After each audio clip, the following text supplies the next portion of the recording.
All right, there it is. Highlights of the trial matches over the weekend and, of course, started on Friday night with the Indigenous All-Stars versus Māori All-Stars. Fletch, highlights.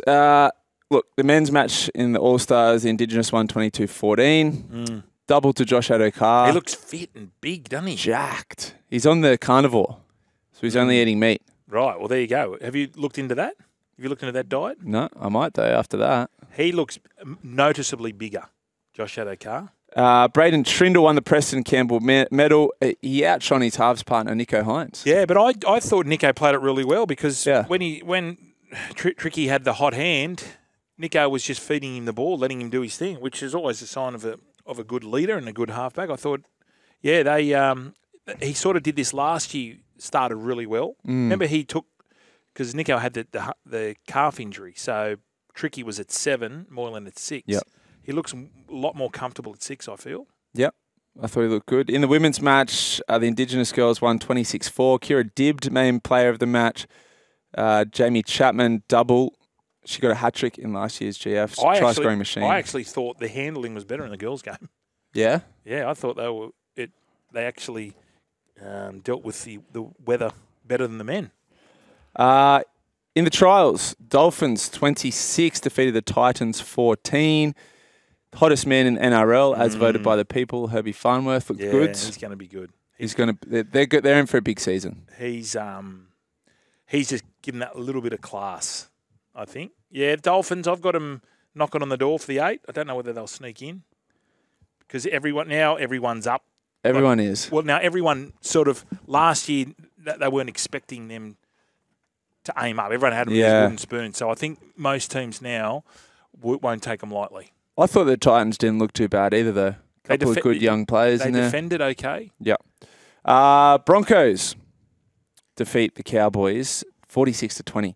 The Broncos just have that switch where they can take it up to another level, and they do it for small spurts of time and just put the nail in the coffin. Yeah, they had a pretty strong side, the Broncos. Cowboys obviously rested a lot of players. The Selwyn Cobbo in the centres, I understand what Kevy's trying to do there. But defending in the centres is totally different to defending on the wing. So it might take them a little bit. It might take him a little bit getting used to. I reckon they might put Corey Oates on that left wing because Corey Oates is a great talker in defence. And when you're in the centres, that's what you need. Selwyn doesn't strike me as someone who talks a lot. You know, he's a young sort of kid. Unless he's on a podcast. So, yes. Talking about his coach. But him and Walshy look very, very sharp. Yeah, Walsh looks great. Brendan Piakora looked good as well, playing in the back row. Big year for him. Yeah, well, he was playing on the right last year and looked good there. He even looks better on the left. Maybe he's a natural left-side player because Capewell has obviously gone to the Warriors. But if you're a ball player and you've got that kid running lines for you on that left-hand side, goodness me, he's going to be a handful. West Tigers 18 defeated the Warriors 16. Tuivasa-Sheck returned. Yeah, I didn't watch this game, but by all reports, Roger was very good. But they were saying that Aiden Caesar... He was good? Yeah, very solid. Aiden Caesar was good. Sullivan was good. Tigers across the board looked hungry. The only knock on them was that the Warriors had 12 men, and those 12 were pretty inexperienced. Hard to get a gauge on that game because both sides at different points were very inexperienced. Like you said, the Warriors played most of the match with 12 men. Zion Mau'u'u sent off for a high shot on Declan Casey.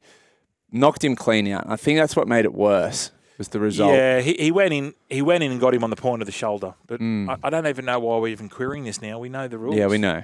Rabbitohs 28 defeat Dragons 6. The less we say about this, the better for our poor man Brooksy. But the Rabbitohs didn't play an overly strong side. The Dragons did. They still handled them pretty comfortably. I just wonder, how long do you give that spine of the Dragons? Do you give them 10 rounds? Do you give them 5 rounds? So that's Sloan, it's Flanagan, it's Hunt, and it's Little at hooker. Well, they don't have much depth there in those positions. Maybe young Jesse Marshke looked all right. Yeah, coming off the bench. He was at the Chooks, wasn't he? He was at the Bears. Yeah, I think he was signed. Zach Lomax, I think, on the money he's on, he has to be playing fullback. Irrespective of the money he's on. I With think the talent he's got. Yeah, I think you've got to give him a go. Yeah. I don't know, and I don't know whether Jack Bird's a centre.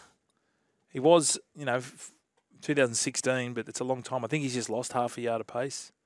Yeah. I still think he's a great lock forward, but 13, Flano knows more than me. But Yeah. Zachy Lomax seems to be a bit lost and a bit of a waste out in the wing. I just thought they were struggling for points in the backs, but they were also struggling to get into good positions because the forward pack lacks a bit of punch. Yeah, punch is that what it is? Yeah, X factor. So their forward pack they rolled out with was Molo and Laurie up front with Little at hooker, Tom Eisenuth, Jaden Sewer, and Jack DeBellin. Now some really great defensive players in there, namely DeBellin, Sewer, Eisenuth, Molo, all great defenders. But unless Laurie's carting the ball up, there's not a lot happening in that forward pack. Well, let's hope for Dragons fans you get Luciano Leilua there. There's talk that he'll come back. Whether or not he does. I didn't realise he was on 900K. I find that astronomical. Huge. Big money. Bunnies, I thought Dean Hawkins and young Jai Gray. Yeah, they might be. Dean Hawkins looked really solid. And Kepi too. I think Big Sean Kepi Good signing. Yeah, so they didn't obviously have all their stars. But it was a great effort by the Bunnies. Raiders 38 defeat Eels 16. James Schiller was impressive in the centres. Chevy Stewart played fullback. He's their fullback, their heir apparent, supposedly, at fullback. I didn't watch this game. Eels scored a couple of tries early. Did they hook their senior players, or the Raiders just... Not entirely. No? It was a bit of a mixed match, but the Eels didn't have Moses, Brown, Gutherson, all their big gun spine players. They didn't have Campbell Gillard. They didn't have Junior Paulo. Okay. Although Ofahiki Ogden with the shaved head looked like a slightly similar but slimmer Junior Paulo. Oh, okay. Looked real similar. Yeah. And he went good? He went good. Yeah, he went good. I don't think a heap to take out of this for the Eels. They'll be fine. But the Raiders, some good young talent. They've just got so many big forwards coming through the Raiders. Well, everyone's got them missing the 8. Yeah. Ricky would love that. Sticky would just be plastering that up in the walls everywhere. You often watch these games and you see a team like the Raiders who have all these great young big bopper forwards. There was some that came on in the second half that I'd never even heard of. Great, aggressive, massive. And then you look at teams like the Bulldogs and you go, we can't find a front rower to save ourselves.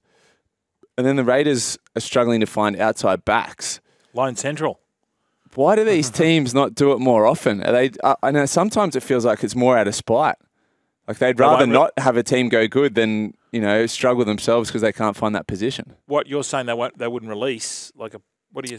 Well, we saw the Storm and the Tigers do it, right, with Harry Grant and David Nofaluma. Yep.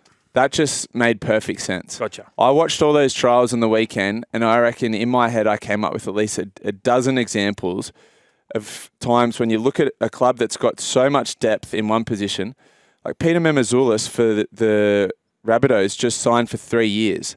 He probably won't even get in first grade this year because they'll have Cook at hooker and Havili at 14. He could go and play at the Dragons, at the Raiders, at all these clubs that are struggling for 9s, and they could swap for a player they need, but it just does not happen. They'll have that person sit there in New South Wales Cup all year rather than just get them some first grade time somewhere else. Well, the loan situation really happened during COVID, didn't it? That's when it first kicked off. So, yeah, they do it in England. They do it in the Super League a lot. That year Harry Grant got of first grade experience was invaluable. Yeah. And look what it did for the Tigers as well. But I have no doubt there was a part of the Storm sitting back there going, whoops, we just made the Tigers half decent. Yes, but as you mentioned, he got the first grade experience and came back a better player. I think it should happen more often. And everybody that says there's not enough talent for this many NRL teams, it's really cool to see in these preseason trial matches. And not that the standard's super high, but so many good youngsters and up-and-comers that we don't see week to week. I think Joel will be frothing too. Joel will be frothing because the Cowboys, Wolfie, did it. He put Herbie in the centres for half an hour and then he put him back at fullback.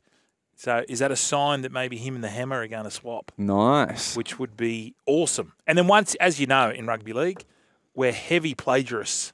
We just love a copy. So if this works, you bet your bottom dollar the Rabbits, the Roosters will do it.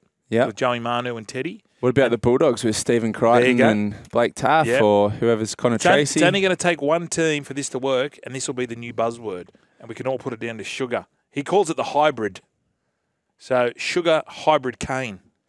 He loves all that. Other trial matches, the Roosters 36 defeated the Sea Eagles 22. Dom Young's got a neck injury. That was a pretty nasty one. He was carried off in a stretcher. He'll probably miss Vegas. Yeah, he is. They're saying he's definitely out. Gone? Yep.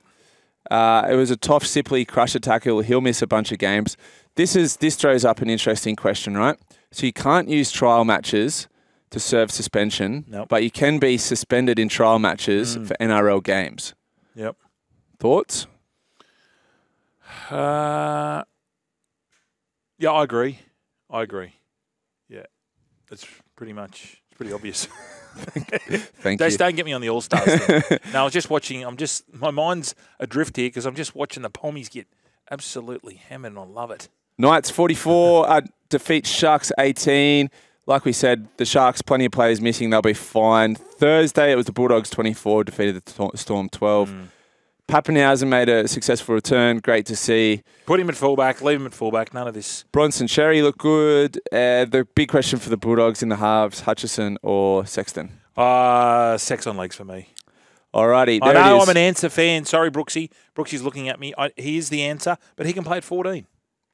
After the break, calls and texts 0457 736 736. How do you think your team did in the trials this weekend?